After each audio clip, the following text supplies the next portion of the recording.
Olá, amadinhos! Sejam bem-vindos à nossa recuperação da unidade 1, né?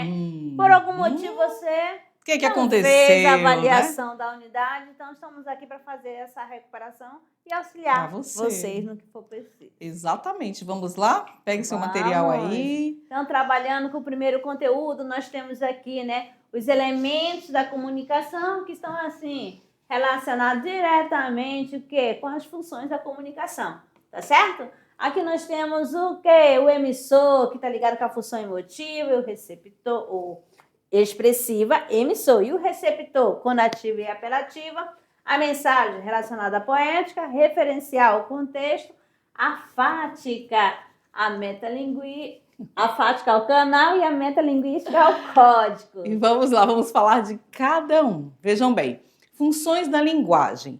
Quando você fala em denotativa, você vai lembrar da informativa referencial. É aquela linguagem, pessoal, que ela vem clara, sem rodeios, tá? Ela é objetiva. E aí nós temos como exemplo aqui o nosso jornal. Exatamente. Nós temos a apelativa, que é a conativa também. Qual é o objetivo? De convencer, né, uma ordem, um pedido. Ó, o foco é quem? É o receptor. Então, nós temos aqui a propaganda. Beba Coca-Cola. Total. A emotiva, o nome já traz pra gente uma ideia de que ela é muito expressiva. Ela vai dar ênfase no eu.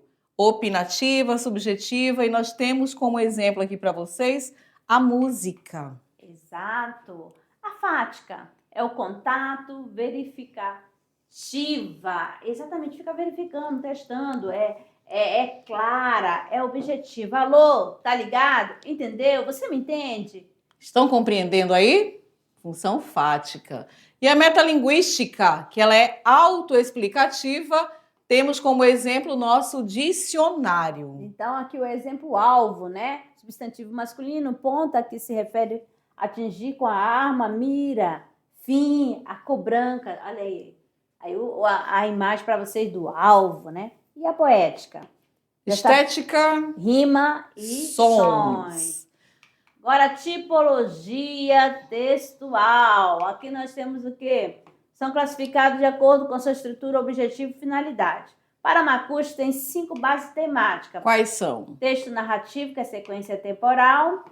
Texto descritivo, sequência de localização. Texto expositivo, que são sequência analítica ou explicativas. Texto argumentativo, sequência contrastivas explícitas. E o texto injuntivo, sequências imperativas. Tudo bem aí? E falando aqui sobre a narração. A narração vocês já conhecem, que é o quê? Uma contação de história que aconteceu de verdade. Vai abordar aqui um fato fictício. Ou então, pessoal, pode misturar também. Podemos misturar tanto a realidade quanto a fantasia. Mas, para que isso aconteça, nós temos os elementos da narrativa. E eles vêm carregados como... Olha só, o enredo, a narrador... Tem personagem, tem tempo e tem um espaço. Colocando na ordem, nós temos aqui o pente. Isso, e a estrutura dos textos narrativos. Eles vêm apresentados como uma apresentação, um desenvolvimento, o clímax, que é aquele ponto máximo da história, e vem o desfecho. Agora, para vocês, a estrutura dos textos descritivos, tá? Como sempre tem, introdução, desenvolvimento e conclusão, em todos os textos. Nós temos a descrição objetiva, descrição realista ou denotativa. E a descrição subjetiva apresenta o sentido conativo da linguagem. E a intertextualidade, nós sabemos que é quando um texto fala de outro texto, não é assim? É o nome dado à relação que é feita quando um texto é citado outro que já existe. É uma interação entre texto, um diálogo que se dá entre eles. Aqui na tirinha, ó, minha terra tem Corinthians, onde canta o sabiá. Minha terra tem Palmeiras, cada um tem um time que quiser. Aí recordou de quem? De Gonçalves Dias, né? A canção do exílio. E aí nós temos a intertextualidade explícita, clara e fácil de ser identificada pelo leitor. Estabelece também uma relação direta com o texto original, como foi o caso do exemplo para vocês. São encontrados facilmente elementos do texto-fonte, não é necessário o esforço ou a dedução do leitor e não exige, pessoal, o conhecimento prévio do conteúdo, tá? aqui na explícita. Agora, implícita, e vão anotando, é difícil de ser identificada pelo leitor, estabelece uma relação indireta com o texto base, não é fácil encontrar elementos do texto-fonte, é necessário dedução, análise e atenção do leitor, exige conhecimento prévio do leitor sobre o conteúdo. Alusão, lembra aí, faz referência a elementos de outros textos de maneira indireta. Paráfrase. Nós temos aqui a recriação de um texto com a mesma ideia do texto-fonte. Nós temos aqui, o homem da cidade não conhece a linguagem do céu. Que é o mesmo sentido, o homem urbano não conhece a linguagem celeste. Paródia. A paródia é uma subversão do texto original, que você vai encontrar de quantas maneiras? Podemos encontrar da crítica ou satírica. Minha terra tem palmares. Onde gojeia o mar. Os passarinhos daqui não gojeiam como os de lá, os de Andrade. Agora nós temos figuras de linguagem ligadas ao aspecto sintático, né? Como que elas aparecem aqui pra gente? As figuras de sintaxe ou construção. Elas caracterizam, pessoal, por algum tipo de modificação na sua estrutura oracional. Vai explorar o quê? A estrutura da frase. E olha o exemplo aqui, ó, o furacão. Então, nós temos aqui elipse. Estávamos felizes com o resultado dos exames. Onde que ocorre a elipse? Ó, não aparece o sujeito, mas dá para saber quem é. Nós. Zeugma. Ana comeu manga. Eu. Banana. Então, houve aqui a omissão do outro termo que já havia aparecido antes. Então, o verbo comer. Anacoluto, esses alunos da escola, não se pode duvidar deles. Tem uma quebra aqui, né? Então, vamos lá para o pleonasmo. Sorriu para a Holanda é um sorriso ainda marcado de pavor. Se você sorriu, só pode ser um sorriso, né, gente? Então, aqui encontra o pleonasmo. E anáfora é repetição de expressões ou palavras no início da oração. Viu uma estrela tão alta, viu uma estrela tão fria. Onde que está a anáfora? Viu uma estrela, viu uma estrela. Aí, polissíndeto. Vão chegando as burguesinhas pobres e as criadas das burguesinhas ricas e as mulheres do povo. E o assíndeto, a ausência da conjunção, né? Ana comprou uvas para comer, limões para fazer suco. São Paulo é suja. Aqui nós temos uma silepse de gênero. Faz concordância com a ideia. Agora, um bando de mulheres gritava assustada. Houve uma silepse de número. Aí você, número singular ou plural. Todos os atletas estamos preparados para o jogo. Aqui você percebe uma silepse de pessoa. Todos os atletas está em terceira pessoa. E aqui nós temos estamos, só o estamos já vem na primeira pessoa. Pronto. Então, e todos seguimos para o baile da formatura. Eita, agora aqui para vocês a variação regional, variação linguística, tá certo? Nós temos, começando aqui pela histórica, que você sabe que a nossa língua portuguesa está em constante evolução. Então, aqui, ó, farmácia, antigamente era com PH, atualmente é farmácia com F. Temos as variações geográficas relacionadas à região. Ó, numa certa região, a pessoa pode falar aipim, aqui na nossa região norte, macaxeira, ó, mandioca. Então, para o mesmo produto, variação regional ou geográfica. Isso, e a nossa variante social. Aqui nós temos como exemplo o médico. O paciente apresentou melhora significativa, uma linguagem mais técnica. Quando você vem de uma linguagem mais leiga, nossa, de não tanto conhecimento na área, ele está bem melhor. Pronto. Nosso dia a dia. Então, aqui é a variante culta, né? O moço era sem vergonha. Na variante popular, o moço era sem vergonho. Variante culta, nós temos que luxo é nobilíssimo. Na variante popular, que luxo é super nobre.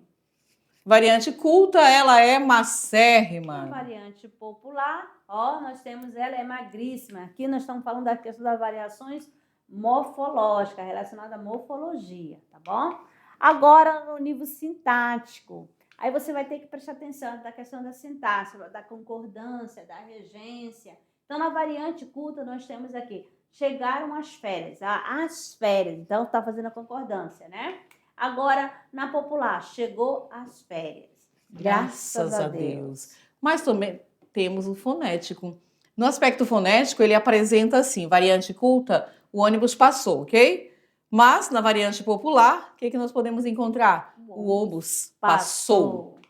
Sempre vai ter essa diferença, né? Agora, coerência e concisão. O que nós temos? O que é coerência? Né? Compatibilidade de sentido entre duas partes do texto. Essa coerência ela pode ser externa. Falando aqui, ó, compatibilidade semântica com a ciência e com a realidade. Vamos lá. A gramática só cria exceções.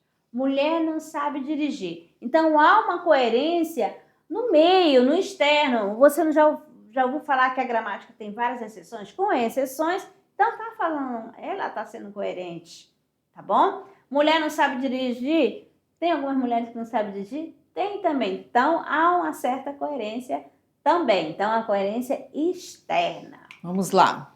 A coerência interna. O que você encontra? A compatibilidade de sentido entre as partes que compõem o texto. E aí nós temos o verbo visual, a narrativa, argumentativa, sintático-semântica, visual e temporal. Tá bom? Concisão textual. O que é essa concisão? Quando ocorre o texto, ele é enxuto, claro e objetivo. Os mecanismos gramaticais que promovem essa concisão. Então, nós temos aqui na propaganda, tergaliza-se, há uma necessidade do conhecimento prévio, tergaliza-se, porque você fazer uso, né, se envolver com o tergal, usar a roupa feita com esse tecido tergal.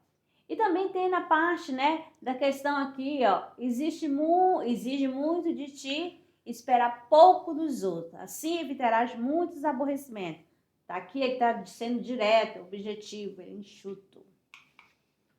E agora, já falando sobre o estudo da língua, nós vamos falar sobre as conjunções e as locuções conjuntivas. Então, nós temos aqui, as conjunções são palavras que funcionam como pontes na construção de ideias, conectando palavras, orações ou frases. E estabelecendo relações como causa, consequência, oposição, adição, entre outros. Temos aqui o seguinte, ela preferiu sair mais cedo, porque eu preciso resolver um problema urgente. Eu queria sair para passear, mas estava chovendo. Então, aí tem esse mais, tem esse porquê, está dizendo a causa, está dizendo a oposição. Qual a ideia que você quer trazer dentro de uma oração? A conjunção é uma palavra invariável que liga duas orações ou dois termos, né? Assim, que exercem a mesma função sintática dentro de uma oração. Aí vocês também precisam lembrar que elas são divididas, tá? Existe uma classificação. Nós temos as coordenativas e nós temos as subordinativas. As coordenativas são aquelas que ligam duas orações independentes. Quando fala dessa independência, sintaticamente, tá bom? Maria saiu e comprou o quê? Sorvetes. Então aí, ó, eu falo Maria saiu, depois comprou sorvete, elas são independentes sintaticamente. Agora, as conjunções aditivas. Nós começamos aqui, ó, a aditiva da ideia de que de soma. Trabalha muito, mas também se diverte. Adversativa. Ela traz uma ideia de oposição, contraste. Por exemplo, telefonei, mas ninguém atendeu. Conjunções conclusivas. O próprio nome já diz tudo. Conclusão de pensamento. Chove bastante, portanto a colheita está garantida. Consegui falar com ele, pois esperei à sua porta. E as explicativas exprimem razão, motivo, pois. Quando vem antes do verbo. Não choveu porque nada está molhado. Vem aqui, pois preciso falar com você. Aqui são as conjunções coordenativas. Mas nós também temos as conjunções subordinativas que servem para ligar orações dependentes uma da outra. A anterior é independente. Aqui não. Já existe uma dependência, tá? E nós temos aqui as conjunções integrantes, proposicionais, finais, temporais, consecutiva, conformativa, causais, concessiva, condicionais e comparativas. Mas também temos, pessoal, as nossas locuções, que são, como vocês bem sabem, duas ou mais palavras que conectam orações.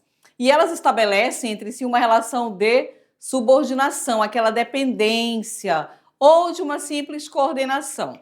Então, nós temos aqui, ó, são formadas por advérbio, preposições, particípio seguido de conjunção que. Olha aqui.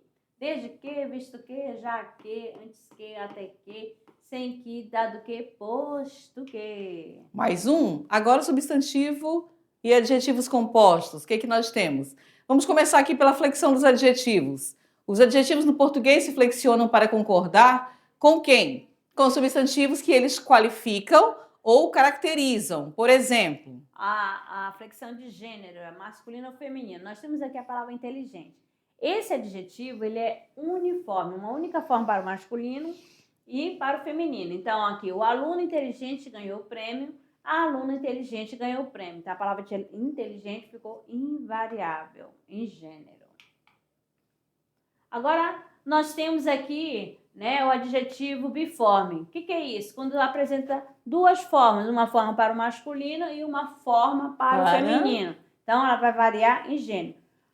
O cachorro é bravo, a cadela é brava. O aluno dedicado ganhou o prêmio e a aluna dedicada recebeu os aplausos.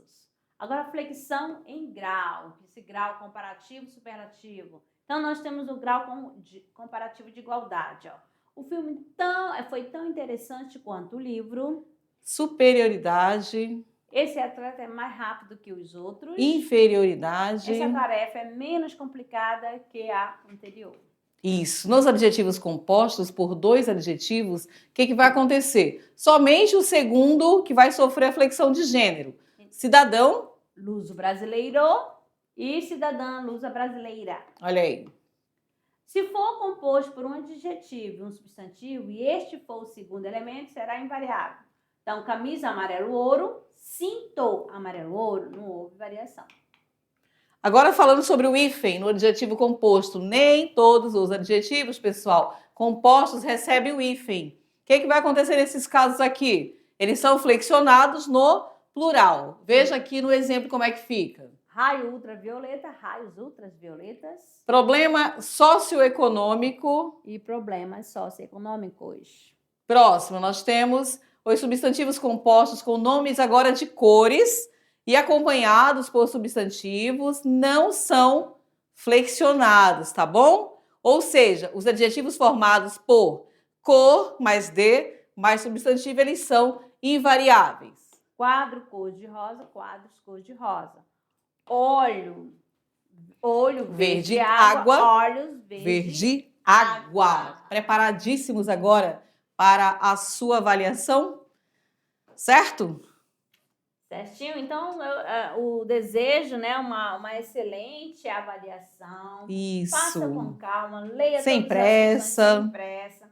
Ó, você estudou. Você se preparou, a primeira né? avaliação, Isso. mas agora... Por algum motivo, né, Márcia? O que aconteceu? Quebra um ônibus, choveu. Os motivos, eles vão, né, são inúmeros, mas você tem uma nova oportunidade e aproveite-a.